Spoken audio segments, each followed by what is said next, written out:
Bom, gente, eu agradeço a presença de vocês. A gente vai tentar fazer o mais agradável possível. Mas, primeiramente, eu quero agradecer para a Reitoria de Pesquisa da UFMG de dar essa oportunidade da gente mostrar para o público de Belo Horizonte como é que a gente lida com o conhecimento na nossa universidade. Como que a gente lida e como que a gente, muitas vezes, cria. E, para iniciar essa conversa, na minha parte, da música, a respeito do movimento na música, caiu aqui. Vamos ajudar. Eu vou apresentar para vocês uma frase de uma pessoa um cientista, que dedicou a vida inteira à criação de movimento, à criação de ciência, de conhecimento, como que você sabe. Homens e palavras estão prontas. E você, ó pintor, se você não sabe como fazer com que suas figuras se movem, é como um orador que não sabe como usar as suas palavras. Leonardo da Vinci não precisa de ser introduzido. Então, a nossa conversa vai se dividir em duas partes. O movimento da música inerente à música e o movimento do músico, quando o músico toca. É nessa parte que eu vou terminar com uma pequena síntese de alguma coisa que eu faço no meu trabalho científico. Mas, para introduzir esse meu trabalho, eu prefiro introduzir a vocês ao movimento na música, inerente à música. Porque a música, é a matéria musical que se move, né? Ela é uma imagem abstrata de movimento que não se traduz em movimento do corpo, em movimento físico. É um movimento que você tem como sensação, né? É um movimento muito claro para o compositor, né? E o material musical que usa para construir esse movimento dentro da música, ele usa várias características da música. São os elementos temporais que são os mais claros para a gente. A gente vai fazer uma introdução ao pulso, ao ritmo, à métrica e ao andamento. Vamos falar de todos eles. E outros atributos do som que são muito importantes também para criar esse movimento, que é a altura. A altura é nota, né? Dó, ré, mi, fá. Isso que é altura, tá? Que é grave, agudo, intensidade, densidade e timbre. Então, vou começar a falar pelo pulso, rítmico e métrica. Eu vou dar um exemplo de uma nota. Uma nota é um dó, é aquela tecla no meio do piano, 261 Hz, tá? Essa nota, se ela for repetida em intervalos regulares, nós vamos ter um pulso, certo? Esse pulso é o elemento mais básico da música. É ele que cria o movimento. E isso aí é coisa que já existe há muito tempo, né?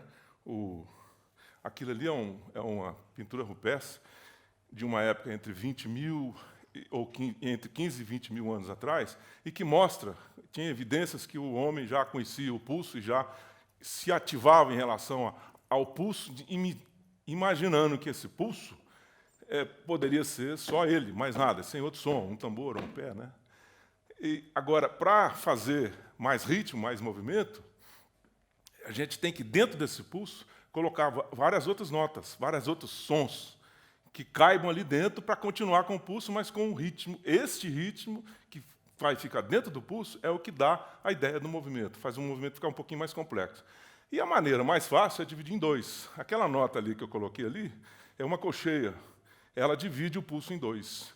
Por quê? Provavelmente por causa da simetria do nosso corpo, né? Em vez de você fazer isso, né, um pulso, você faz isso, né? É a mesma coisa, né? Aí você pode ir continuando e dividindo o tempo em 4, por exemplo, né? Aquilo ele chama semicolcheia, tá?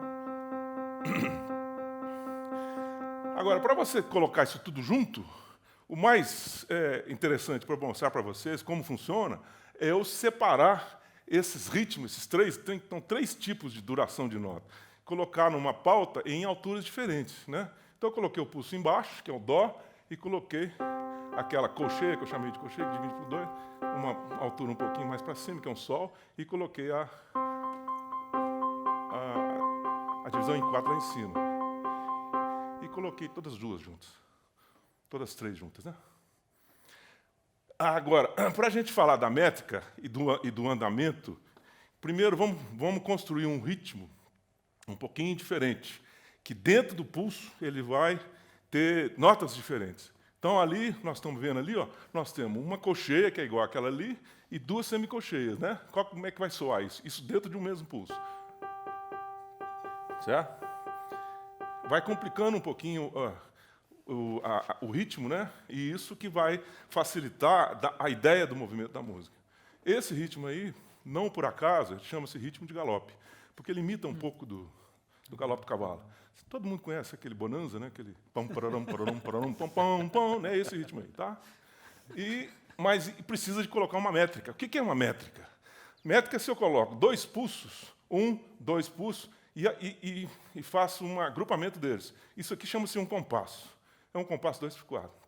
Então, eu tenho em cada 2 pulsos, eu vou ter uma outra ideia de pulso, que chama-se métrica, que dá uma ideia maior do cavalo, digamos assim, né? Porque o cavalo ele vai de 2 em 2, né? Por isso que chama ritmo de galope. Nós vamos dar a ideia do andamento agora, porque nós vamos tocar isso mais rápido, né? Que dá uma ideia um pouquinho mais de cavalo.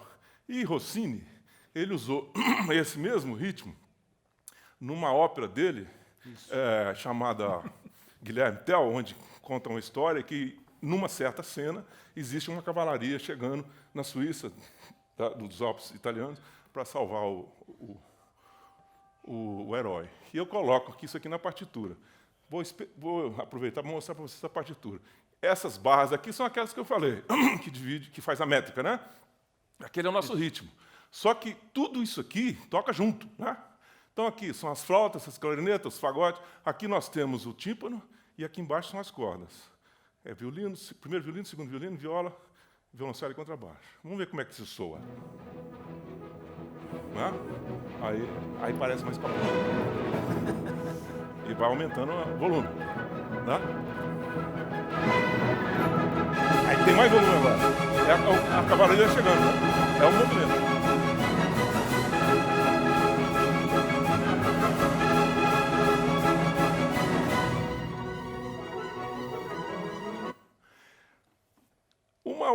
Outro tipo de elemento da música é a variação da altura, da nota, que é um dó, si, lá, né? É o mesmo ritmo que eu mostrei para vocês lá atrás. É mais ou menos isso que acontece. Né? E a isso aqui a gente pode adicionar alguns acentos meio fora, e esses acentos vão dar uma inflexão no movimento, vai dar mais complexidade ao movimento. Que é feito pela flauta, aquilo que eu desenhei. Né? Isso aqui é uma música composta, que vocês acabaram de ouvir, por Charlie Chaplin, para aquela famosa cena dele da luta de boxe, da Luzes da Cidade.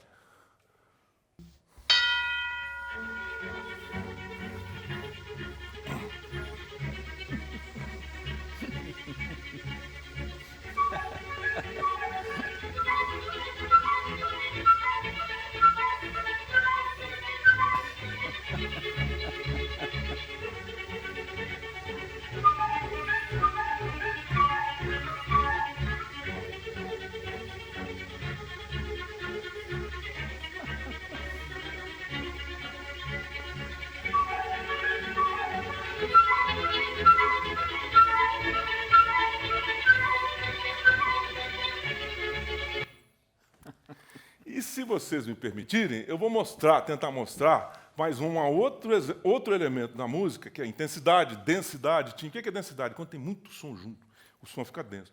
Usado também no cinema mudo. O cinema mudo tinha que usar esse tipo de coisa.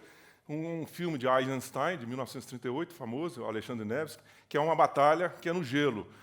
Quando os germânicos vão tentar invadir a Rússia, então os soldados russos, diante de um lago gelado, e não está nem enxergando quando chega os germânicos. Então, esse movimento ele não só apresenta a ansiedade dos soldados russos, como também do movimento das tropas, que vão crescendo, vão chegando, vão aumentando de intensidade.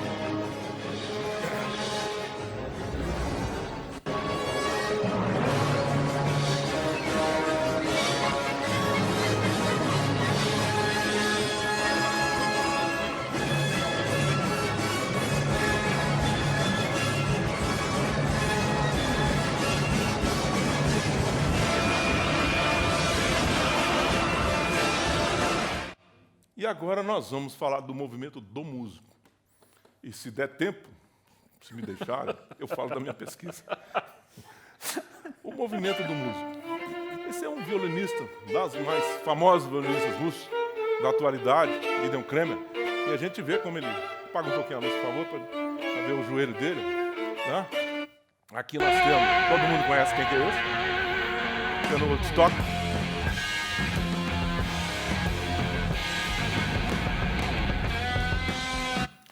Aqui é um pianista canadense, Glenn Gould. Ele é muito famoso por fazer movimentos no corpo muito expressivos durante movimentos lentos como esse. Isso é uma peça de bar. Ele quase que come a música com a boca.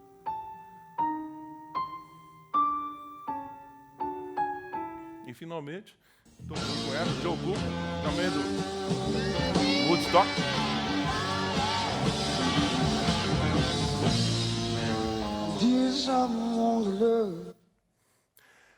O corpo do músico, ele participa de qualquer atividade musical. Né? Isso que nos deixa intrigados. É por isso que a gente pesquisa. O que será isso? Não existe nenhum músico que toque sem mexer. É impossível. Ninguém consegue. E essas trajetórias do corpo é que organizam a experiência do músico no espaço. Né? São trajetórias recorrentes, elas acontecem com muita frequência e dão coerência à experiência do músico. E essas construções abstratas, né, elas ajudariam a compreender a música, porque através daquilo que o corpo desenha no espaço. Né? Como é que a gente mede? Aí que é o problema. O movimento de qualquer parte do corpo do músico, ele é delimitado pela gravidade, pelo centro de gravidade. O músico, se ele está aqui, se ele está mexendo, se ele faz isso, se ele continuar, ele cai. Ele tem que voltar. Mesmo sentado, né, não tem jeito. Então, o movimento ele acontece em torno do centro de gravidade dele. Então, são movimentos que eles ficam mais fáceis de segmentar e de ser estudados através da velocidade, que é o que a gente utiliza. Porque quando você faz isso e vai voltar, a sua velocidade aqui, ela para, ela é um mínimo de velocidade. Aí ela volta, aí depois você faz aqui, você tem que diminuir a velocidade, ela fica quase que zero. Então, a gente trabalha com a velocidade. E como é que a gente mede a velocidade? Nós, lá na UFMG, nós temos vários equipamentos que medem a posição espacial do músico. É aquele equipamento ali. Ó. São pontos que ficam na cabeça do clarinetista ou do músico qualquer. E a gente, a partir dessa posição espacial, a gente calcula a velocidade. Né? Então, aqui tem um exemplo que eu vou dar para vocês rapidinho. São 5 músicos tocando, aquele no meio sou eu. E vocês notaram que não tem ninguém que não mexa. Não tem jeito de não mexer. Então, eu pego essa música, aquela música que vocês ouviram está aqui em cima, tá? E essa luz, essa linha azul, é exatamente aquelas notas lá. Só para vocês terem uma ideia. Né? E essa curva aqui verde é a curva de velocidade. E essa curva, a gente pode ver com muita clareza o que eu acabei de falar com vocês. Ela é cheia de mínimos. Mínimos, ou seja, quando o valor da velocidade cai muito, que é quando o músico, que eu falei para vocês, quando o músico vai tocando, se ele continuar, ele tem que andar, porque senão ele cai. Como normalmente o músico para, tem música que anda, tá? Tem música que toca andando no palco, mas é muito raro. Então ele tem que voltar. Aí que dá os mínimos de velocidade. Então, o mínimo de velocidade vai nos ajudar a subdividir esses segmentos. Né? São essas luzes, essas riscas vermelhas, está vendo? Esses aqui são pequenos segmentos de movimento. Só que são segmentos que não faz muito sentido. Você já imaginou? Eu estou tocando aqui, eu vou fazer uma frase, eu vou fazer isso. Então, não faz muito sentido que eu tente estudar esse movimento que eu fiz, depois esse. Eu quero o movimento todo. Então, o nosso critério é, primeiro, buscar figuras, trajetórias de movimento que sejam geometricamente, que fazem coerência, né? mas também que voltem para o mesmo ponto de início, né? Quase circulares ou elípticos, com um ponto de partida próximo ao ponto de retorno. Que é o que a gente faz, é o que vocês viram anteriormente em todas aquelas 4 vídeos que eu mostrei para você. E são essas trajetórias. né? Na verdade, aqui são 3, esses pontos vermelhos, está vendo? São esses segmentos que a gente cortou. Então, na verdade, esse gesto aqui, esse movimento, é formado de 3 segmentos. Por isso que a velocidade ajuda a gente a fazer isso. Só para vocês terem uma ideia de como isso funciona. O movimento aqui é da cabeça, tá? É a cabeça que está mexendo. Quer dizer, não é a cabeça que está mexendo, é a cabeça que está sendo rastreada. Tá? É o movimento da cabeça. Com outro equipamento que a gente tem também lá na UFMG. É um outro tipo de equipamento. Diferente daquele menino que eu mostrei aqui. E é isso. Esse tipo de pesquisa a gente faz com harpa, com trompete, trombone, violino, flauta, contrabaixo. Né? Eu mostrei só aqui para vocês uma pequena coisa que vocês podem depois perguntar se vocês quiserem. E eu fecho a minha palestra aqui, minha fala, para jogar a bola para o lado da Mônica, com esse vídeo que eu vou mostrar para vocês, que é muito interessante.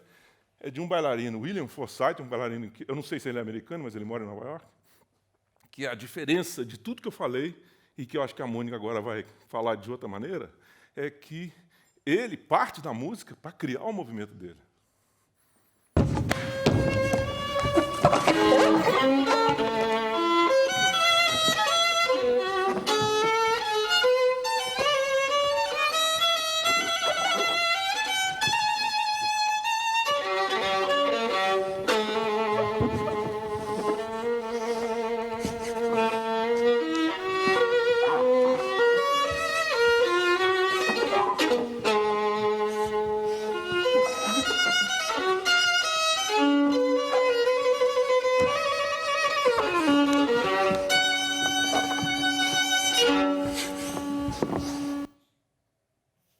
É isso aí. Obrigado.